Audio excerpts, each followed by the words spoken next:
Hello bachcho. Let's read the question.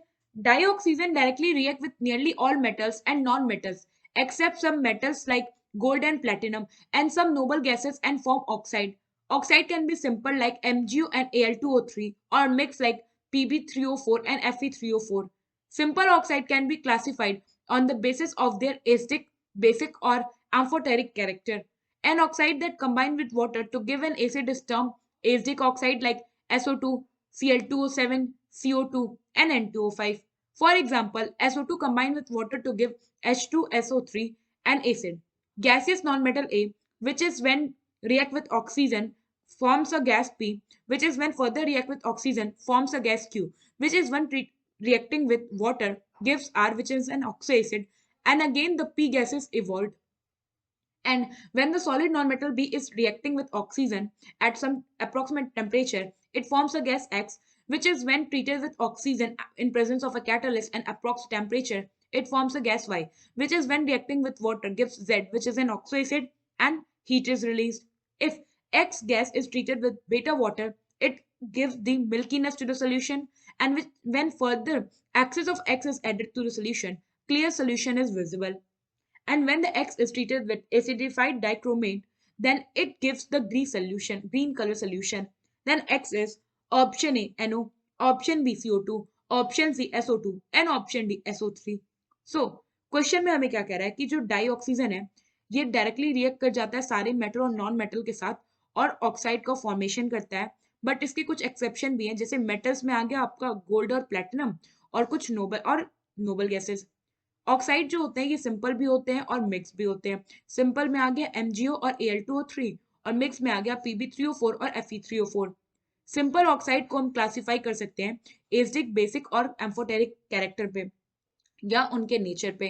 Now oxide जो होते हैं अगर वाटर के साथ कंबाइन होकर एसिड दे रहे हैं तो हम ऐसे ऑक्साइड को कहते हैं वो एसिडिक ऑक्साइड है। एग्जाम्पल हो गया SO2, Cl2O7, CO2 और N2O5।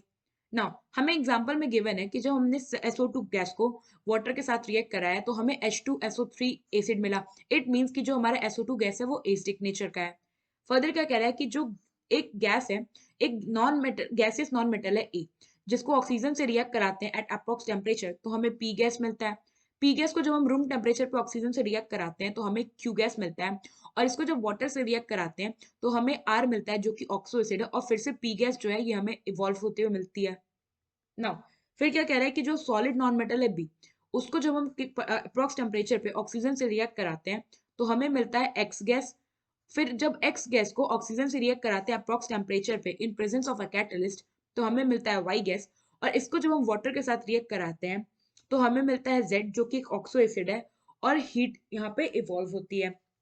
नाउ फर्दर क्या कह रहा है कि जो एक्स है यहाँ पे जो हमें मिला था जब हमने सॉलिड नॉन मेटल को रिएक्ट कराया था ऑक्सीजन से एट अप्रोक्स टेम्परेचर, तो यहाँ पे कह रहा है कि जब हम इस एक्स को बेटर वाटर से रिएक्ट कराते हैं तो क्या होता है हमें यहाँ पे मिल्कीनेस, सोल्यूशन का जो नेचर है वो मिल्कीनेस मिलता है। और जब हम इसे एक्सेस ऑफ एक्स से फिर से रिएक्ट करा देते हैं तो यहाँ पे जो हमें सोल्यूशन मिलता है वो होता है क्लियर सोल्यूशन। एंड इफ अगर हम इस एक्स गैस को एसिडिफाइड डाइक्रोमेट से रिएक्ट कराते हैं तो हमें ग्रीन कलर का सोल्यूशन मिलता है। नाउ क्वेश्चन में हमसे बेसिकली पूछा है कि यहाँ पे जो x था वो यहाँ पे x क्या होगा। सो सबसे पहले तो हम यहाँ देखते हैं कि ये हमारा ये जो x है वो कैसे मिला। x हमें तब मिला था जब हमने सॉलिड नॉन मेटल को ऑक्सीजन से रिएक्ट कराया, यानी कि वो जो भी सॉलिड नॉन मेटल है हम लोग क्या कर रहे हैं, हम उसका ऑक्सीजनेशन कर रहे हैं। सो अब हम देखते हैं कि हमारे कौन कौन से सॉलिड नॉन मेटल होते हैं। सो सॉलिड नॉन मेटल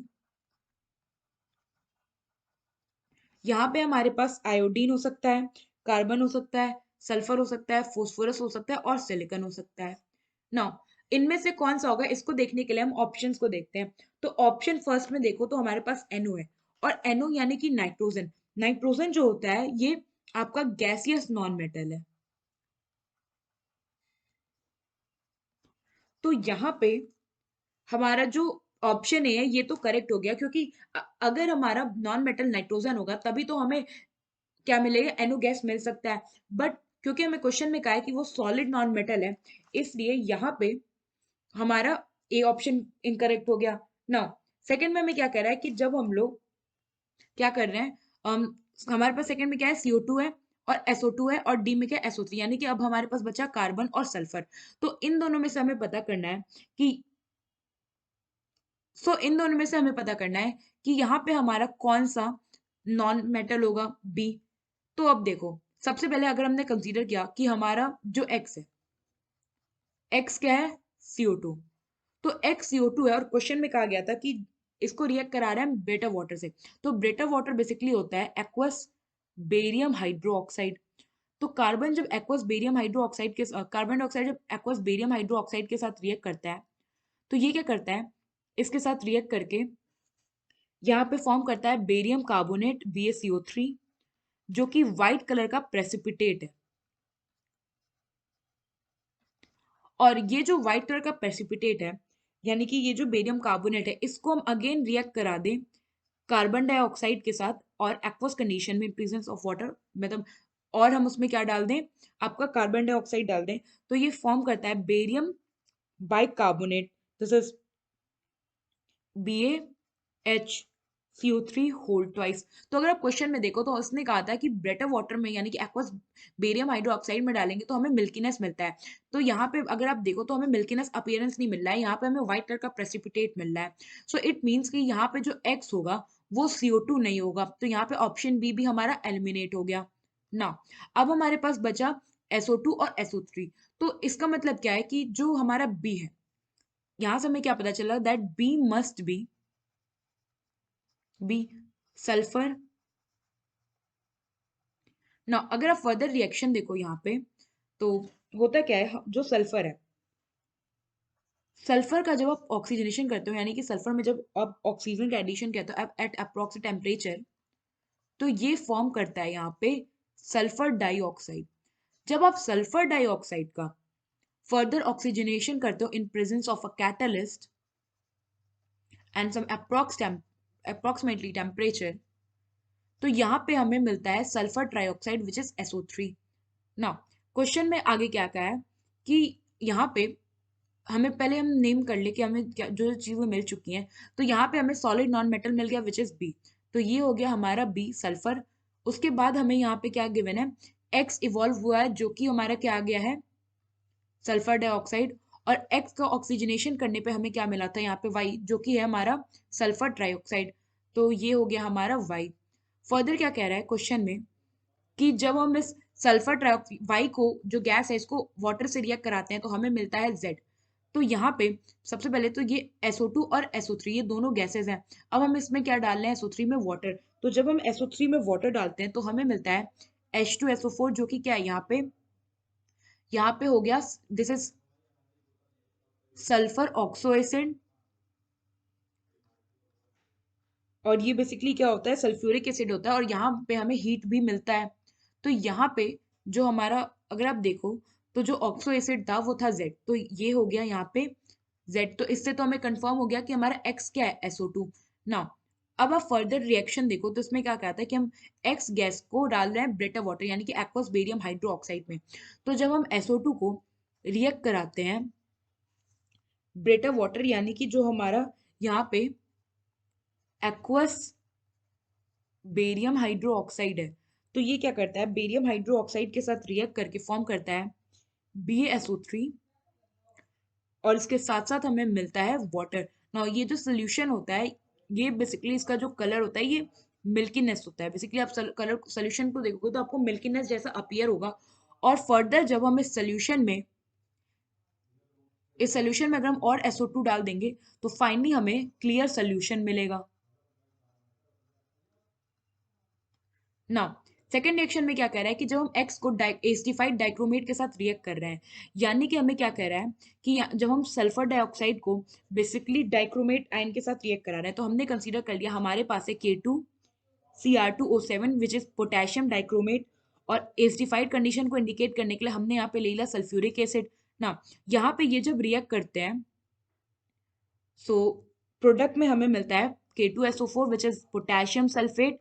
इसके साथ साथ हमें मिलता है Cr2SO4 होल थ्राइस, और इसके साथ हमें मिलता है H2O यानी वाटर ना इक्वेशन को अगर आप बैलेंस करोगे तो यहाँ आप कर दो अगर 3, तो और यहाँ भी कर दो 3, तो हमारा हाइड्रोजन देखो दोनों साइड, तो ये कितना हो गया 6, और जो हमारा SO4 था क्योंकि यहाँ पे 3 था इसलिए हमने यहाँ 3 से मल्टीप्लाई किया था, और अब हमारा इक्वेशन हो गया बैलेंस।